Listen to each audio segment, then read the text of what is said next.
welcome back to my channel. So there's Taylor P and this is my third video.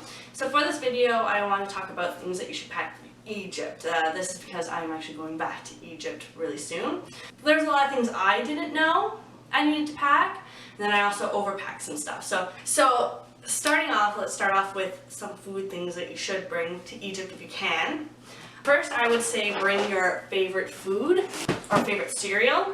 So I'm bringing Harvest Crunch because I love it, along with Cinnamon Toast Crunch and Lucky Charms because I think they're delicious even though they're full of sugar. And if you want to bring them, I would suggest bringing a couple boxes. I actually don't think I'll have enough space in my suitcase. So I'm only going to bring one of Lucky Charms, one of Cinnamon Toast Crunch, and I am bringing 3 boxes of Harvest Crunch because I have a friend who's living in Egypt and really wanted granola, so I'm bringing this home for her. Next, what I would suggest you bring is your favorite cookies. So I really like the decadent chocolate chip cookies, and I found them at Shoppers pretty cheap, so I'm like, I'm gonna get them for myself and bring them. Food-wise, what I would also suggest is if you can bring some bacon, because you won't get a lot of bacon in a Muslim country, and also cheese. But neither of those I can really bring with me because, once again, I have a really full suitcase, and it's kind of tricky to bring bacon into a country that doesn't allow bacon. So if you can bring it, I would suggest that. Now, if we're moving on, I would suggest things to bring medicine-wise. So Egypt has tons of medications you can choose from. You don't really need to bring that much medication if you don't want to. The ones I suggest you bring, if you're really picky, first of all, I have to bring my pills. Sometimes pills, sometimes birth control pills. If you want a cheaper one, you can't get them in Egypt. You just have to kind of try it out. But you can get them cheaper in Egypt, but I just like the brand that I have, so it's the one I'm keeping and bringing with me. And I would suggest getting them for the whole year if you can get it so it doesn't expire before you come back. My family is huge when it comes to Claritin. We love it. So I brought 2 boxes because they're also on sale. And I go through Claritin really badly. I found when I got there that my arm explodes, or any part of my body explodes when I get bit by a mosquito. And that's never happened before. So Claritin really helps, but I also find there's good medication to use that's really cheap there that helps with the swelling and the itchiness as like a cream. So you don't really need to bring creams, but I love Claritin and I can't find Claritin in Egypt, so I'm bringing my own. Face wipes. I love these face wipes. They're also my favorite, so I'm bringing them with me, but once again, Egypt has tons of different face washes and face wipes that you can use. So if you're not really picky on face wipes, then you can probably find a brand that you like there in Egypt. Sunscreen. Now, I didn't know this, but a coworker told me that apparently sunscreen in Egypt has bleach in it. I didn't know this, so we kind of learned something new. So this time I'm not going to take the chance. I'm going to bring sunscreen with me because there's a lot of sun there and it's easy to have a spray on.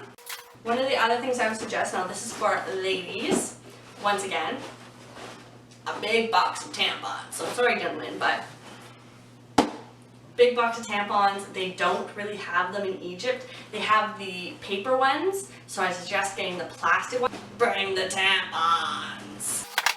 A radio. Now they do have radios there that you can probably buy, but electronics in Egypt are really expensive. So I suggest if you have a clock or something that you bring it with you. If you bring one, make sure it has batteries because the power shuts down sometimes and you don't want your alarm clock to shut down as well. So make sure it has batteries in it so that way you don't lose your alarm. Along with technology, I also suggest you bring your phone. If you do have one, bring a backup phone. This is my phone I used last year. It was old and it kind of doesn't work very well, but I used it for my Egyptian SIM card. Because you're there for a year, highly suggest you get an Egyptian SIM card and an Egyptian number. It's super cheap. My plan is I pay £60, which equates to 10 Canadian dollars, and that's for 1 month, and I get unlimited text, talk, and data on my phone, which is crazy good. Second phone, if you have it. If you don't, just make sure you don't lose your SIM card from your first phone. That's what I did. I lost my Canadian SIM card. I suggest you bring a really thick jacket, like a winter jacket. This is because Egypt surprisingly cold in the wintertime. I went there and I had sweaters and maybe one thick wool sweater. When winter hit, I was freezing. I was wearing like 3 set layers of clothing and I still was freezing cold. So bring thick, warm wool jackets or sweaters if you're gonna layer, because it's going to get cold in Egypt. Along with getting cold, I suggest you bring hat, scarf, mitts. It gets cold. Really cold. Trust me. Another thing to bring with you is of course your camera, but have a nice bag like mine that straps over and straps on so that way it can't get stolen. Any other technology that you like, I would suggest bringing with you: tablets, computers, phones, cameras, anything, because once you get to Egypt, it's going to be super expensive to buy it while you're in Egypt. Just even a point and shoot camera costs a lot of money. And that's all I would suggest for packing for Egypt. There probably is a lot of other things that you can pack. I will have them down below if I've missed any, the list of stuff that you should pack from Canada that you cannot find in Egypt. So thanks for watching. Once again, my name is Taylor P, and hopefully I'll have another video up next week or in a couple weeks when I'm actually back in Egypt. Yay, Egypt! And I hope to do it weekly once I get to Egypt.